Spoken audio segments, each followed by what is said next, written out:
I think I'm falling for you.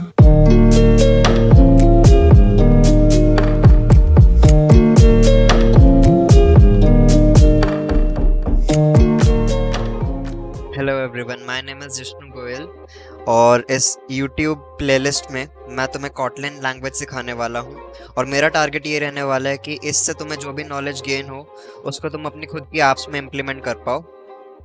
इस Kotlin tutorial के लिए तुम्हें थोड़ी बहुत कोडिंग की नॉलेज होनी ज़रूरी है, जैसे कि वेरिएबल्स किसे कहते हैं, फंक्शंस क्या होते हैं और क्लासेस क्या होती हैं। बिल्कुल थोड़ी बहुत जो बेसिक कोडिंग की नॉलेज होती है तुम्हें उसकी ज़रूरत है। इस ट्यूटोरियल के लिए मैं IntelliJ IDEA नाम की एक IDE यूज़ करने वाला हूँ।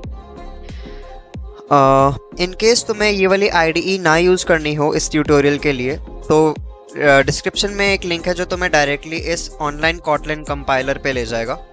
तुम यहाँ पे भी प्रैक्टिस कर सकते हो सारी, इन केस तुम्हें IDE डाउनलोड करने का ना मन हो, सिर्फ स्पेशली इसलिए। और अगर तुम ये IDE इंस्टॉल करना चाहते हो तो उसके लिए भी मैंने लिंक में एक डिस्क्रिप्शन में एक लिंक डाला है, जिससे तुम डायरेक्टली उस वीडियो पे जा सकते हो जो तुम्हें इंस्टॉलेशन में हेल्प करा देगी।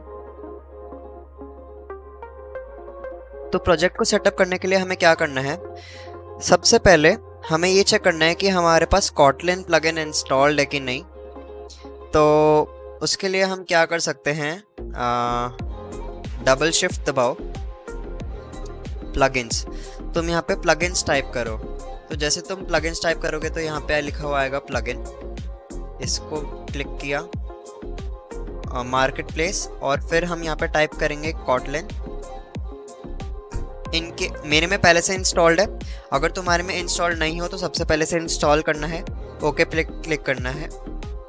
उसके बाद हमें एक नया प्रोजेक्ट बनाना है, फाइल न्यू प्रोजेक्ट। इस प्रोजेक्ट को एक नाम दे देते हैं, कॉटलिन ट्यूटोरियल।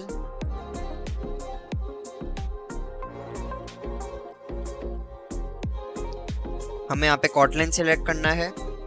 प्रोजेक्ट टेम्पलेट में हम कंसोल एप्लीकेशन सिलेक्ट करेंगे, बिल्ड सिस्टम को ग्रेडल कॉटलिन रहने देंगे, और प्रोजेक्ट JDK जो है मैं 15 यूज़ कर रहा हूँ। तुम 15 या 15 से हायर वर्जन यूज़ करो।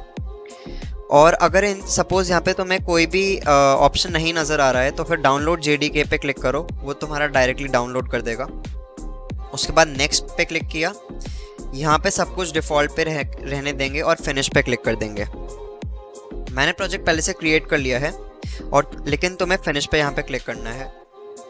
ठीक है, प्रोजेक्ट सेटअप हो गया। इसके बाद क्या है, हो सकता है जब तुमने प्रोजेक्ट बिल्कुल क्रिएट किया हो तो यहाँ पे कुछ प्रोसेसेस रन हो रहे हो। सबसे पहले उन सारे प्रोसेसेस को एक बार ही रन होने देना है। जब वो सारे प्रोसेसेस कंप्लीट हो जाएं तो हमें ऐसी विंडो दिखने वाली है।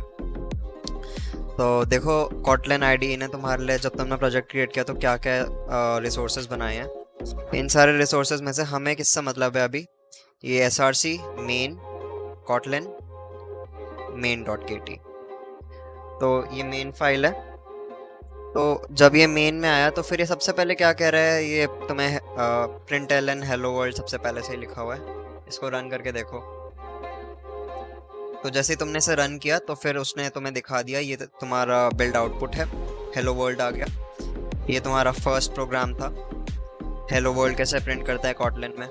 बहुत बढ़िया। अब सबसे पहले मैं तुम्हें ये सिखाना चाहता हूँ कि कॉटलिन में वेरिएबल्स कैसे डिक्लेयर करते हैं। कॉटलिन में वेरिएबल्स डिक्लेयर करने के लिए तुम्हें var कीवर्ड यूज़ करना पड़ता है। var देन वेरिएबल का नाम। तो मैं अपने वेरिएबल का नाम रखता हूँ पर्सन नेम। तो सबसे पहले तो मैं बताना पड़ेगा कॉटलिन को कि इसका टाइप क्या है। मैं कह रहा हूँ इसका टाइप है स्ट्रिंग, और फिर तुम्हें से इसकी वैल्यू देनी होगी, दैट इज जिष्णु। तुम एक और काम कर सकते थे, तुम अगर ऐसा भी करते वैर, अगर तुम पर्सन जॉब नाम का वेरिएबल दे रहे हो, तुम इसको डायरेक्टली कह सकते हो स्टूडेंट।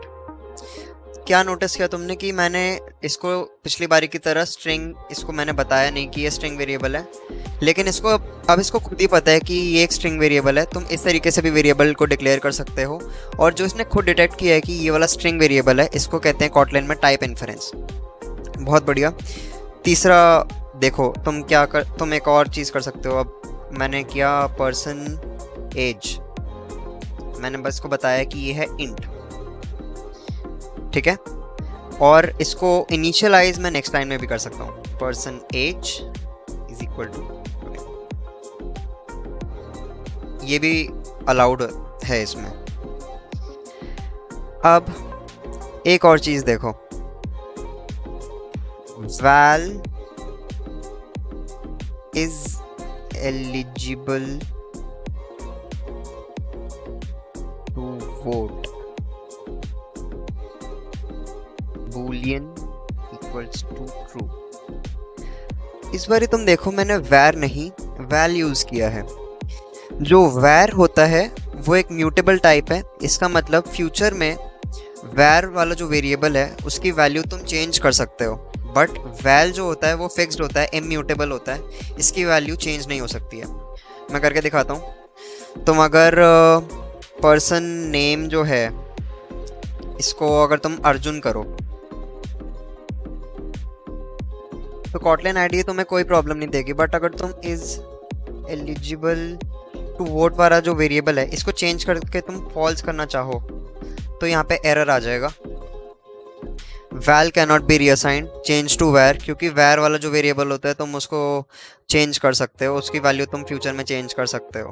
ओके, ये सारी चीज़ें तो डिस्कस हो गई। अब एक और चीज़ देखते हैं, वैर अब क्या डालूं, ऐसा करते हैं पर्सन हॉबी करते हैं। पर्सन हॉबी किया मैंने इसका टाइप डाला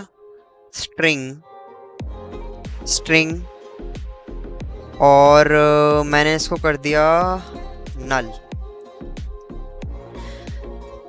तो अब क्या है, ये जो मैंने क्वेश्चन मार्क डाला है यहाँ पे वो ये कहता है कि पर्सन हॉबी जो वेरिएबल है वो स्ट्रिंग टाइप का वेरिएबल है, बट इसकी वैल्यू नल हो सकती है।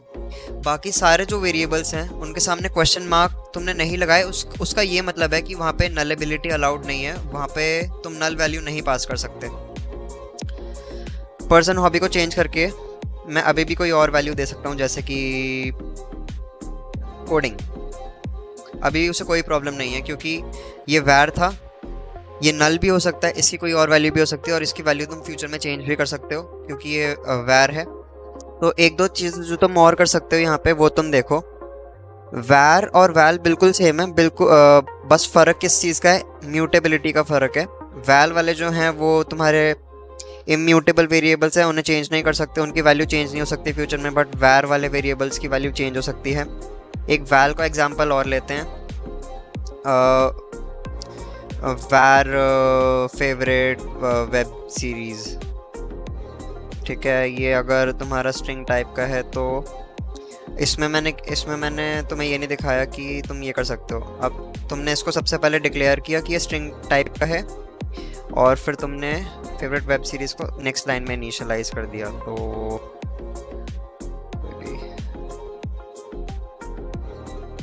ठीक है, जैसे तुमने ये कर लिया, तो ये वो सारे तरीके हैं जो तुम कॉटलिन में यूज़ कर सकते हो एक वेरिएबल को डिक्लेयर करने के लिए।